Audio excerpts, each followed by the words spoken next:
Hello friends, कुछ class की नई वीडियो में आपका स्वागत है। हम अभी क्लास 9 की फिजिक्स के बारे में पढ़ रहे थे। हमारे क्लास 9 की फिजिक्स में हमने अभी तक अपने 2 चैप्टर क्लियर कर लिए हैं। कौन कौन से?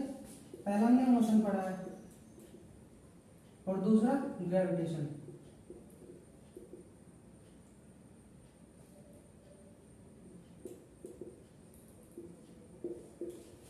हमने अपने 2 चैप्टर क्लियर कर लिए। इसी सीरीज में हमारा तीसरा चैप्टर आ जाता है वर्क एंड एनर्जी। आज हम ये चैप्टर स्टार्ट करने जा रहे हैं, वर्क एंड एनर्जी। अभी हम 9th क्लास की फिजिक्स ले रहे हैं। धीरे धीरे सभी क्लास की फिजिक्स स्टार्ट करेंगे। Class 10th, 11th and 12th।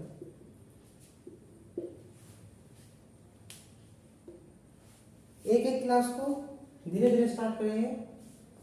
आज हमारा टॉपिक है वर्क एंड एनर्जी, यानी कि कार्य तथा ऊर्जा। इसके बारे में पढ़ते हैं। आज की इस नई वीडियो में हमारा टॉपिक है कार्य तथा ऊर्जा।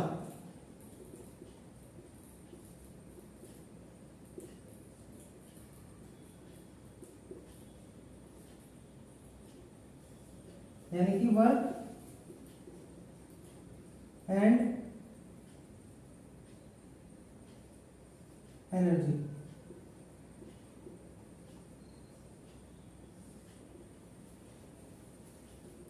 सबसे पहले हम बात करेंगे आज की वीडियो में वर्क के बारे में।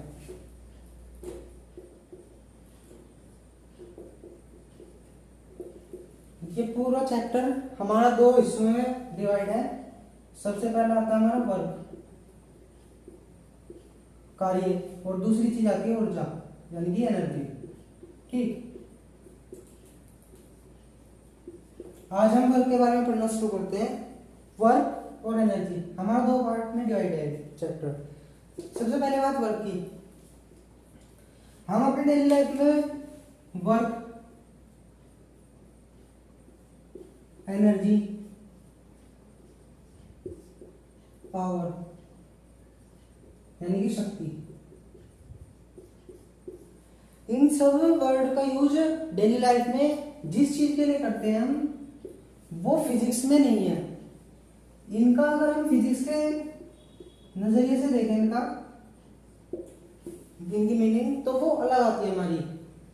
अब हम देखते, जैसे सबसे पहला आता है कि कोई आदमी है, दीवार पर फोर्स लगा रहा है। ठीक, लगातार कुछ देर बाद थक गया, हटा दिया। हम कहेंगे कि व्यक्ति ने बहुत ज्यादा काम किया, कठोर परिश्रम किया। ठीक, बात यह है कि लेकिन फिजिक्स में यहाँ पर जो वर्क आता है वो 0 आता है। यानी कि जो यहाँ पर वर्क होगा हमारा, वो 0 के इक्वल होगा। ठीक, क्यों होगा? अब ऐसी बात आती है, कोई भी बच्चा लगा रहा है फोर्स, मेज लगा, मेज ऐसी है, कोई चेंज नहीं आया, तो यहां पर भी वर्क हमारा 0 होगा। इससे क्या कंक्लूजन निकलता है, यानी कि हमारे से क्या परिणाम निकलता है कि हम देख रहे हैं कि हम फोर्स लगा रहे हैं, लेकिन जब तक वर्क नहीं होगा तब तक कि जिस पर हम फोर्स लगा रहे हैं उसकी जो हमारी उसकी पोजीशन है, यानी कि स्थिति, उसमें कोई चेंज ना रहे। यानी कि सिंपल मेथड में कहते हैं डिस्प्लेसमेंट, यानी विस्थापन, वो गति ना करे, थोड़ी सी डिस्प्लेस ना हो अपनी पोजीशन से। अगर इसे ही कोई बड़ा आदमी फोर्स लगाए, ये मेज चल जाए, तो यहाँ पर वर्क होगा। इसे से कॉन्सेप्ट निकलता है कि जो हमारा वर्क आता है,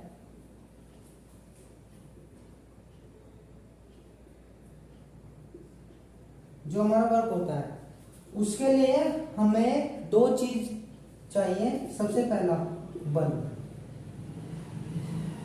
अब इस केस में हमारे पास बल है, ठीक, लेकिन 2 चीज चाहिए, यानी कि दोनों चीज होंगी तो ही वर्क होगा। दूसरा आता है हमारा विस्थापन, डिस्प्लेसमेंट।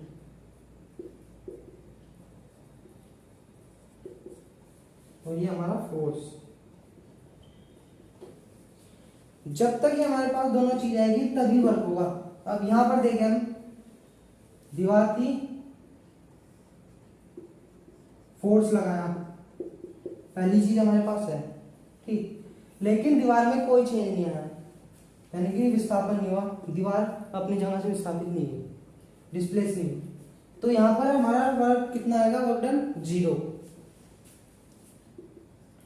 ठीक, अब इस वाले केस में आ जाए, मेज। जब तक एक बच्चा चला रहा था तब तक ये नहीं, लेकिन जैसे एक बड़ा फोर्स लगाया हमने और तो इसकी जो पोजीशन थी वो भी चेंज हुई, यानी कि डिस्प्लेसमेंट है इसमें भी। इसमें हमारी दोनों चीज आ गई, फोर्स भी आ गई और डिस्प्लेसमेंट भी आ गया, तो यहां पर वर्क होगा। तो इन दोनों चीज से ही हमारा वर्क निकलता है। अब वर्क को फिजिक्स में कैसे डिफाइन करते हैं वो देखते हैं। ठीक, अभी हमने पढ़ा कि वर्क के लिए हमें क्या क्या चीज चाहिए, दो चीज चाहिए। नंबर फर्स्ट बल, यानी कि फोर्स। नंबर सेकंड विस्थापन, यानी कि डिस्प्लेसमेंट।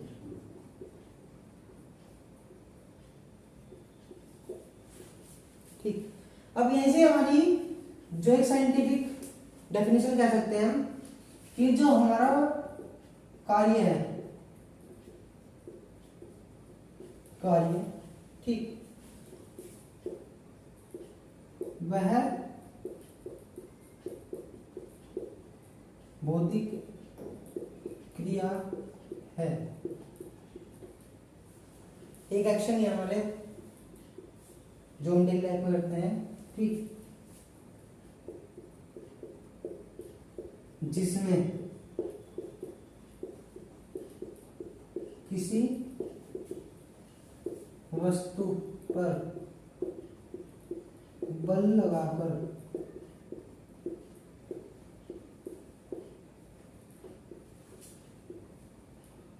उसकी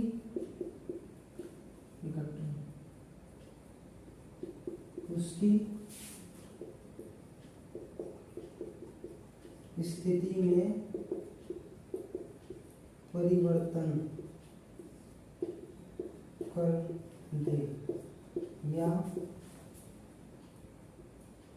उसे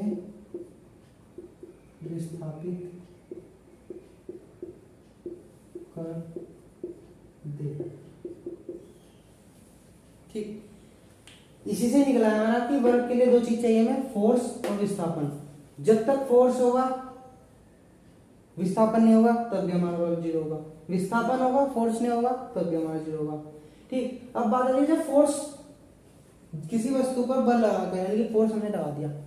जब भौतिक क्रिया होगी हमारी, बल, जब उसकी स्थिति में या तो चेंज आए, कोई पोजीशन में चेंज आए, या वो डिस्प्लेस हो या विस्थापित हो, तब हमारा वर्क डन आता है, यह वर्क आता है कार्य। ठीक,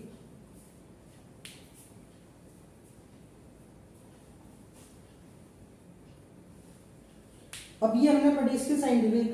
अब न्यूमेरिकल डेफिनेशन निकलती है जिससे हमारा एक वर्क का फॉर्मूला भी निकलता है।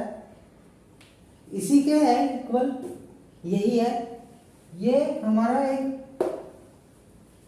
थ्योरेटिकल होगी, वो एक न्यूमेरिकल डेफिनेशन है। अब दूसरी की बात करते हैं। अभी हमने वर्क की डेफिनेशन पढ़ी कि वर्क जो हमारा होता है वो किसी वस्तु पर अप्लाई जो फोर्स होता है तथा फोर्स की जो डायरेक्शन में डिस्प्लेसमेंट यानी कि विस्थापन होता है उसके मल्टीप्लाई के इक्वल होता है, डेल एस के। ये हमने पढ़ा भी, यानी कि कोई वस्तु है, ठीक, इस पर हमने एफ फोर्स लगाया, ठीक, डायरेक्शन में फोर्स लगाने से इतनी डिस्प्लेस हुई, कितनी डिस्प्लेस हुई, डेल एस, इसी डायरेक्शन में, ठीक। तो ये हमारा फॉर्मूला अप्लाई होगा। लेकिन यह फॉर्मूला हर जगह अप्लाई नहीं हो सकता।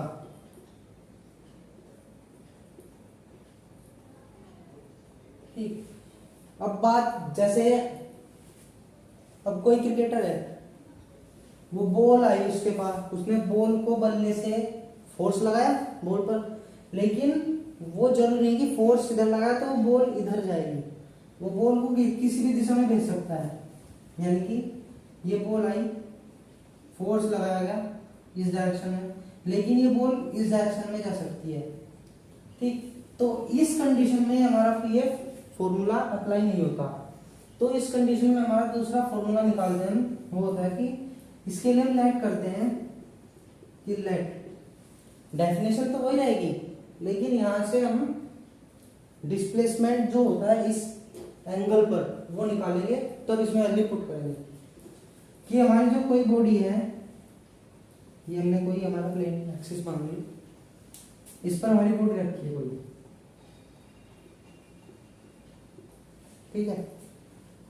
अब इस पर हमने फोर्स अप्लाई किया इस डायरेक्शन में, एफ, ये एफ डायरेक्शन, ठीक, फोर्स की डायरेक्शन। ये एंगल कितना बना गया है, थीटा, थीटा एंगल बना गया। फोर्स अप्लाई किया हमने इस डायरेक्शन में, और डिस्प्लेसमेंट हुआ दूसरी डायरेक्शन में, डिस्प्लेसमेंट हमारा हुआ इस डायरेक्शन में। कितना डिस्प्लेसमेंट हुआ हमारा, एस, ठीक। अब अगर हम यहां पर इस पर एक परपेंडिकुलर डाल दें, यानी परपेंडिकुलर यानी कि समकोण है 90 डिग्री, 90 डिग्री, ठीक। ये एफ हमारा फोर्स हो गया, ये इस डायरेक्शन में क्या हमारा डिस्प्लेसमेंट, डिस्प्लेसमेंट, ये हमारा क्या है फोर्स, ठीक है, ओके। अब हम यहाँ पर पॉइंट कर लेते हैं, ये ए है, ये बी है और ये सी है, ठीक। तो जब हम देखेंगे कि ट्राइंगल, ये हमने लेट कर लिया कि किसी बॉडी पर फोर्स कितना लग रहा है, एफ, डिस्प्लेसमेंट कितना हुआ, स्मॉल एस, ठीक है। एंगल कितना है, angle between force and displacement, theta. यह हमने जो डायग्राम में लिखा वो हमने यहाँ लिख दिया, ठीक। अब बात आती है ट्राइंगल ए बी सी में,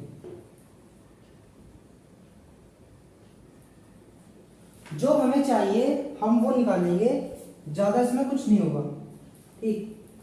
हमें एफ हमारा फोर्स चेंज नहीं होगा, हमारा फर्क कहां पड़ रहा है कि इस डेफिनेशन के अकॉर्डिंग हमारा फोर्स और डिस्प्लेसमेंट की डायरेक्शन सेम होनी चाहिए, यानी कि हमें डिस्प्लेसमेंट जो ये है वो इस डायरेक्शन में चाहिए, ठीक।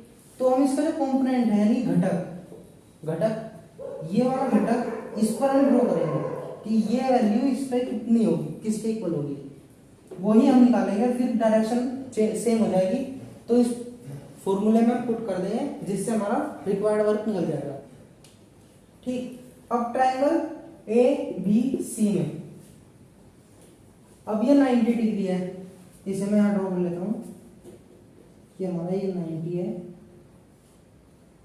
ये कुछ इस तरह से अगर हम सीधा कर देते, ये सी पॉइंट, ये ए पॉइंट, ये बी पॉइंट, ठीक। ये एंगल थीटा ये वाला, ठीक, और ये 90 ये वाला, ठीक है। अब ए बी सी में यहां पर हमारा लगेगा, हमने पढ़ा कि हमारे पास क्या क्या वैल्यू है, हमें निकालनी क्या है, ए सी, यानी कि ये इसका ये कंपोनेंट है ए सी, ठीक है। हमें ये कैलकुलेट करनी है, यानी कि बेस, आधार, हमें आधार कैलकुलेट करना है एसी, ठीक है। यानी कि मैं इसे डिस्प्लेसमेंट को लिख देते हैं एसी, एसी कैलकुलेट करना है हमें। अब इस ट्रायंगल में हम देखेंगे कि हमारे पास ए बी गिवन है एस, हमें कैलकुलेट करनी है एसी। तो यानी कि कर्ण और आधार में रिलेशन आता है हमारा समकोण त्रिभुज में cos थीटा। क्या आता है? आधार बटा कर्ण क्या आता है हमारा? cos theta. थीटा हमारे पास गिवन है तो हम थीटा का यूज करेंगे। ठीक, अब हमारे पास कर्ण यानी कि ए बी एस है, आधार क्या निकालना था हमें? ए सी, तो इसीलिए हमने cos थीटा लिया। ठीक, तो आधार क्या है हमारी? ए सी, कर्ण क्या है? ए बी बराबर cos थीटा। ठीक है, अब ए सी चाहिए तो ए बी मल्टीप्लाई में जाएगी A B into cos theta, तो हमारी ए सी क्या निकलेगी यहाँ से? ए बी कितनी है हमारे पास? एस यानी कि डिस्प्लेसमेंट cos थीटा। ये हमने कंपोनेंट निकाल लिया डिस्प्लेसमेंट का फोर्स की डायरेक्शन में। ठीक, अब सिंपल ये डिस्प्लेसमेंट हमें इस फॉर्मूले में रखना है, तो हमारा वर्क डन क्या आएगा? Work done is equal to F S cos theta, F S cos theta. ठीक, जिसे हम चेंज कर देते हैं कि एफ डॉट एस, ये आप आगे आगे जाकर पढ़ोगे, इसे कहते हैं scalar product, scalar product of two vectors. ठीक, अब ये भी हमारा वेक्टर हमने पढ़ रखा है, ये भी वेक्टर है, दोनों वेक्टर है, तो हमारा जो वर्क आता है ये हमारा आता है स्केलर यानी कि अदिश आता है।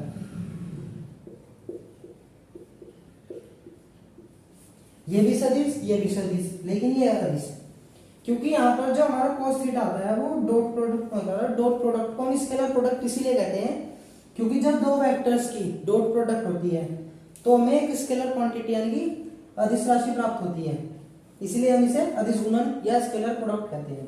दूसरी बात आती है कि वर्क हमारा डायरेक्शन पर हमेशा डिपेंड नहीं करता। ठीक है, इन दोनों की डायरेक्शन अलग हो सकती है, जैसे हमने देखा वर्क की अलग हो सकती है, इसलिए इसे हम अदिश राशि कहते हैं। ठीक, अब इसके कुछ स्पेशल केस निकलते हैं, उनके बारे में देखते हैं। अभी हमने वर्क के दो फॉर्मूले पढ़े। नंबर एक, W बराबर एफ एस सिंपल मल्टीप्लाई, जब डायरेक्शन फोर्स और डिस्प्लेसमेंट की सेम हो यानी कि विस्थापन और बल की दिशा सेम हो। नंबर दो, W बराबर एफ एस cos थीटा, जब फोर्स और डिस्प्लेसमेंट के बीच में एंगल थीटा हो तभी हमारा अप्लाई होता है। अभी इस ये हमारा जनरल फॉर्म आया था, क्योंकि हम देखेंगे यहाँ पर देखो ये कोई बॉडी है, इस पर हमने फोर्स लगाया, ये डिस्प्लेसमेंट हुई, डिस्प्लेस हुई एस। ठीक, तो इसके लिए हम अगर वर्क किससे निकालें तो यहाँ पर एंगल कितना है डिस्प्लेसमेंट और फोर्स के बीच में? 0 डिग्री। ठीक, और cos 0 की वैल्यू क्या आती है हमारी? 1। ठीक, तो हम यहाँ पर अगर रखते हैं तो हमारा W is equal to F S ही निकलता है, यानी कि हमारा फॉर्मूला आता है जनरल। और जब cos 0 1 हो गया एफ एस आया तो ये हमारा अधिकतम कार्य माना जाता है, अधिकतम कार्य यानी कि मैक्सिमम होती है यहाँ पर वैल्यू। इस फॉर्मूले से हमेशा मैक्सिमम वैल्यू यानी कि जब बल और विस्थापन के बीच में हमारा एंगल 0 होता है, 0 डिग्री होता है, तो हमारा जो वर्क डन आता है वो मैक्सिमम आता है। अब दूसरी कंडीशन आ जाती है, इसमें हमारी पहली कंडीशन हो गई, अब दूसरी कंडीशन आ जाती है कि जब वर्क फोर्स और डिस्प्लेसमेंट के बीच में, यानी कि फोर्स आ गया हमारा, ये डिस्प्लेसमेंट आ गया, इसके बीच में 90 डिग्री का एंगल है, तब cos 90 क्या होता है हमारा? 0 डिग्री। तो इस फॉर्मूले से हमारा W क्या मिलेगा? W बराबर एफ एस इंटू 0, तो W बराबर कितना आएगा? 0। यानी कि जब फोर्स और डिस्प्लेसमेंट के बीच में एंगल 90 डिग्री का होता है तब हमारा वर्क मिनिमम होता है, न्यूनतम।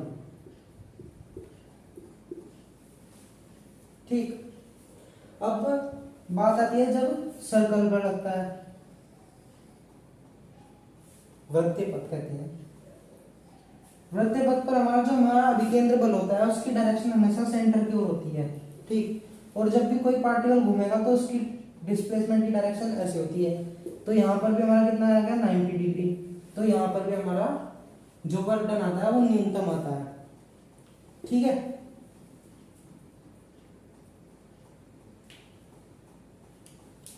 ठीक, अब हमने ये तीसरी कंडीशन हो गई हमारी। अब चौथी कंडीशन, हमने सबसे पहले बात की थी कि हमें वर्क के लिए दो चीज चाहिए, फोर्स और डिस्प्लेसमेंट। अब वही बात आती है कि यदि हमारा डिस्प्लेसमेंट 0 हो, फॉर्मूले में आप रखो तो हमारा डब्ल्यू क्या निकलता है 0, ठीक। और वही फिर दूसरी, अगर हमारा फोर्स 0 कोई फोर्स ना लगे तो हमारा डब्ल्यू क्या निकलता है, तब भी हमारा डब्ल्यू निकलता है 0। ये हमारी इस फॉर्मूले से प्रूफ भी हो जाती है बात, ठीक।